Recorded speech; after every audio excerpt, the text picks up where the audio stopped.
નમસ્કાર, સત્યમેવ જયતે લાઈવ ન્યૂઝમાં આપનું સ્વાગત છે। વડોદરા મહાનગરપાલિકાની રિવ્યુ બેઠકમાં શહેરની સ્વચ્છતા અને ટ્રાફિક સહિતના વિવિધ મુદ્દાઓને લઈને મહત્વના નિર્ણયો લેવામાં આવ્યા છે।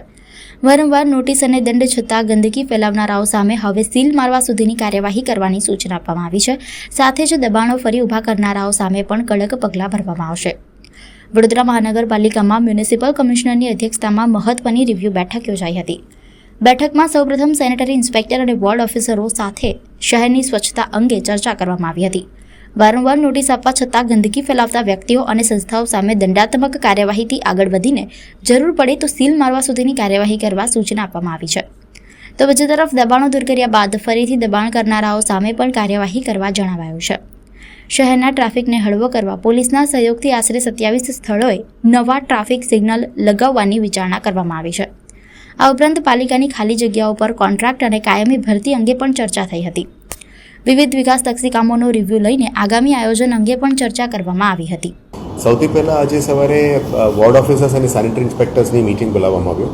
એમાં બે મુદ્દા ચર્ચા કરવામાં આવી। ખાસ કરીને સિટીની વધતા ગંદકી એના ઉપર કાર્યવાહી કરવા માટે અમુક સંસ્થાઓની સામે જે ગંદકી પડી છે, આ જે સંસ્થાઓ રોજ ગંદકી ફેલાવે છે આવા એકમો ઉપર પગલાં લેવા માટે અને હેબિચ્યુઅલ ઓફેન્ડર્સ હોય તો આવા દુકાનો આવા મકાનોને સીલ પણ કરવાની પણ એમને સૂચના આપી છે। કારણ કે હેબિચ્યુઅલ ઓફેન્ડર્સને અમે કેટલું પણ નોટિસ ઇસ્યુ કરીએ એમાં સુધારો ના આવે એના ઉપર કાયદાકીય પગલાં લેવાનું જરૂરિયાત છે। સેમ દબાણનો પણ એ જ ઇસ્યુ છે કે અત્યારે આપ જોઈ શકો છો કે દબાણો વધતું જાય છે। સિટીની રોડ અને ગાડીઓ ચાલવા માટે છે અને ફૂટપાથ લોકોને ચાલવા માટે છે।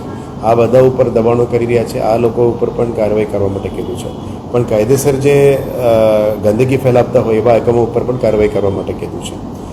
સાથે સાથ આજે અમે ફૂડ ડિપાર્ટમેન્ટનું પણ રિવ્યૂ કર્યું છે। ફૂડ ડિપાર્ટમેન્ટે સેમ્પલિંગ વધારી છે, જેમાં ગંદકી અને હાઇજીનનો ઇસ્યુ છે એના ઉપર પણ કામગીરી કરી છે।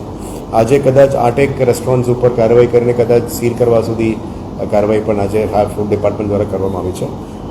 જે રીતનું અત્યારે ખોરાક ઉપર ઘણું બધું ફોકસ આવી ગયું છે, કોઈનું જાનહાની ના થાય, કોઈ ઇશ્યુઝ ના બને, બનાવ ના બને, હાઇજીન મેન્ટેન થાય, એના ઉપર હવેથી ફૂડ ડિપાર્ટમેન્ટ થોડું કડકાઈથી પણ કામગીરી કરવા માટે એમને સૂચના આપી છે। એ લોકો કામગીરી પણ શરૂ પણ કરી દીધી છે।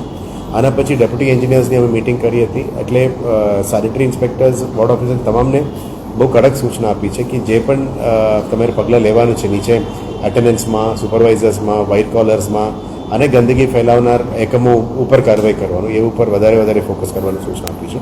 પછી આપણે ડેપ્યુટી એન્જિનિયર્સના વોર્ડમાંથી જ બોલાવ્યા હતા। એમાં ખાસ કરીને ડ્રેનેજ ઉપર આવવાનું કમ્પ્લેન્ટ્સ, સ્ટ્રીટ લાઇટનું કમ્પ્લેન્ટ્સ, રોડ રસ્તા રિપેરનું કમ્પ્લેન્ટ્સ, ગંદકીનું સાફ સફાઈનું કમ્પ્લેન્ટ્સ અને પાણીનું કન્ટામિનેશન ઇસ્યુઝના 5 મેજર કમ્પ્લેન્ટ્સ ઉપર રિવ્યૂ કરવામાં આવ્યું।